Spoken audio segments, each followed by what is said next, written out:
नमस्कार दोस्तों, मैं अमित भदौरिया आप सभी का चैनल पर स्वागत करते हैं। तो मिसल लोअर पीसीएस के लिए आज का ये है नया प्रैक्टिस सेट। 2011 की जनगणना के अनुसार उत्तर प्रदेश का सबसे कम साक्षर जनपद कौन सा है? तो इसमें है आपका श्रावस्ती, जबकि कानपुर, गाजियाबाद ये टॉप 5 लिटरेट जिनकी लिटरेसी रेट सबसे ज़्यादा है उनमें आता है। और जौनपुर के लिए यहाँ इंपॉर्टेंट फैक्ट है, जौनपुर का जेंडर रेशियो सबसे अच्छा है। तो जेंडर रेशियो सबसे अच्छा है जौनपुर का, जो कितना है 1000 प्लस है। आगे बढ़ते हैं। गोविंद बल्लभ पंत सागर डैम, तो ये रिहंद नदी पे बना हुआ है। परीक्षा डैम बेतवा नदी पे बना हुआ है। गोविंद सागर डैम ये रामगंगा रिवर पे बना हुआ है। और कालागढ़ डैम शहजाद नदी पे बना हुआ है। तो इस हिसाब से आंसर हो गया इसका ए। अब बढ़ते हैं लेखकों और उनकी कृतियों और रचनाओं के संबंध में निम्नलिखित कथनों का कौन सा जोड़ा गलत है? तो मैं यहां से करते हैं। सूरदास का अष्टसूर ये सही है, या फिर महादेवी वर्मा का छड़दा, तो छड़दा महादेवी वर्मा ने लिखा है, ये सही है। यहां से करते हैं, तो ये एकदम करेक्ट है। जयशंकर प्रसाद का प्रेम पथिक ये भी करेक्ट है। मैथिली शरण गुप्त का तिलोत्तमा ये भी सही है। तो इसमें इस क्वेश्चन के लिए कौन सा आंसर हो जाएगा करेक्ट? तो इसमें हमें गलत पूछा था और गलत जोड़ा कौन सा है? सूरदास का अष्टसूर नहीं है। आगे बढ़ते हैं। अगला क्वेश्चन 84 में भारत खंडे संगीत विश्वविद्यालय उत्तर प्रदेश में कहाँ स्थित है? तो ये उत्तर प्रदेश के लखनऊ में स्थित है। भारत खंडे संगीत संस्थान विश्वविद्यालय उत्तर प्रदेश के लखनऊ में स्थित है। मुगल साम्राज्य के पतन के बाद 1803 में अंग्रेजों द्वारा आगरा शहर पर कब्जा करने से पहले किस सत्ता का नियंत्रण था? ये क्वेश्चन बीपीओ में पूछा गया था, बीपीओ मेंस में। तो इसका आंसर है मराठास। उत्तर प्रदेश की कौन सी पहल प्रदूषण को कम करने और पेड़ लगाने पर केंद्रित थी? तो ये था आपका green UP clean UP. Green कर देते हैं इसको, green UP and clean UP पहल प्रदूषण को कम करने के लिए और पेड़ लगाने पर केंद्रित थी। Kaushambi is a part of, तो कौशाम्बी प्रयागराज मंडल का पार्ट है। कौशाम्बी ये 1997 में प्रयागराज से अलग करके एक नया डिस्ट्रिक्ट बनाया। चंदायन मुल्ला दाऊद की एक महत्वपूर्ण अवधि सूफी कृति है। किन प्रसिद्ध प्रेमियों की कहानी इसमें बताया गया है? तो इसमें लोरिक जो कि एक ग्वाला होता है और चंदा राजा की पत्नी होती है, उसकी कहानी है। उत्तर प्रदेश विधानसभा में कितने सदस्य हैं?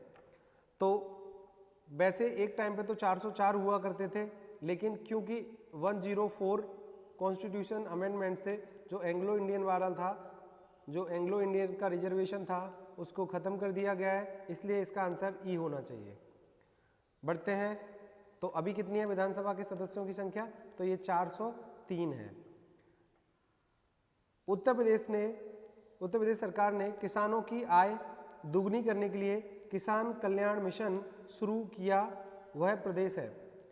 तो इसमें तो मैंने आंसर ही बोल दिया, तो वो कौन है? उत्तर प्रदेश। उत्तर प्रदेश सरकार ने किसान कल्याण मिशन शुरू किया, जो कि किसानों की आय को दोगुना करने के लिए था।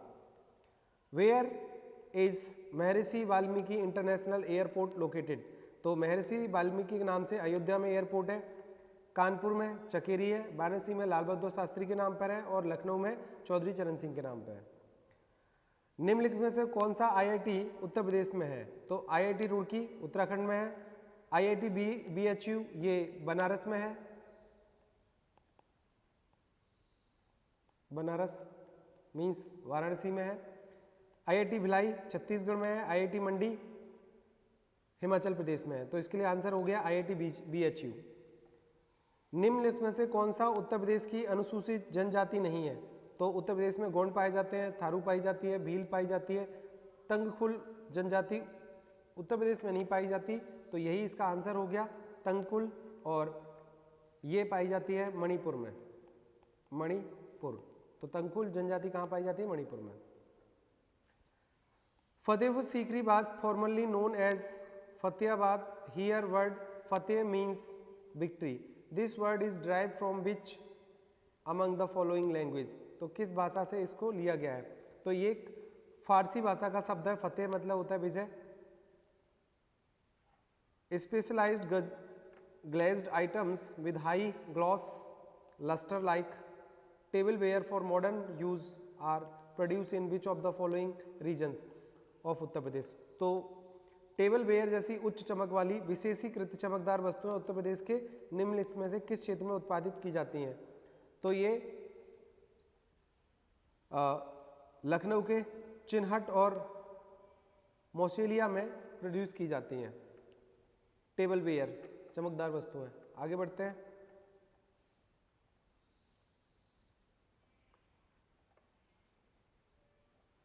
आज तक उत्तर प्रदेश विधानसभा का गठन कितनी बार हुआ है?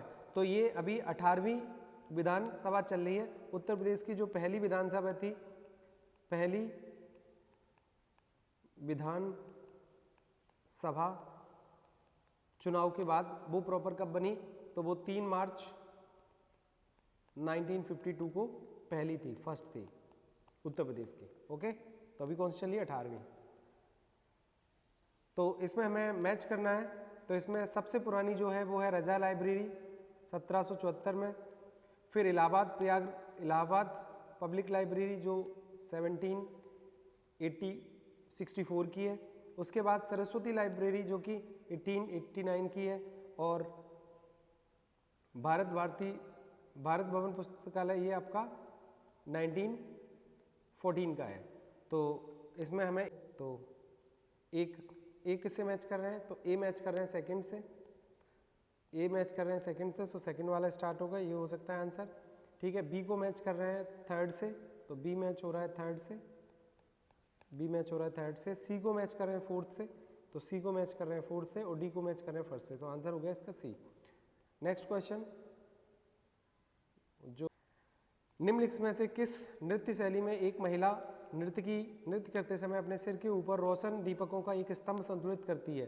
तो ये है आपका नौटंकी नहीं है, रासलीला नहीं है, ख्याल नहीं है, कथक नहीं है, ये है चरकुला नृत्य। तो इसलिए आंसर कौन सा हो जाएगा?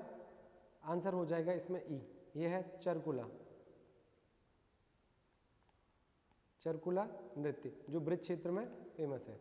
अगला, दीवाने आम एक निर्मित संगमरमर, दीवाने आम को निर्मित करने के लिए संगमरमर कहाँ से लाई थी? धौलपुर से नहीं, करौली से नहीं, राजसमंद से नहीं, कहाँ से लाए थे? मकराना से। तो दीवाने आम का निर्माण किसने कराया? तो इसका आगरे के किले में और दिल्ली के किले में दोनों जगह इसका निर्माण किसने कराया? शाहजहां ने। इसका निर्माण किसने कहा? शाहजहां ने कराया। Conventional energy development agency NEDA under the department of additional energy sources as an autonomous, तो किस नाम से उसको बनाया है और कब बनाया है? तो इसको बनाया था 83 में, अप्रैल 83 में।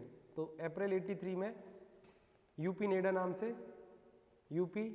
नाम से ये इंस्टीट्यूट बनाया गया था। किसके लिए बनाया था? Like, share and subscribe. Thank you.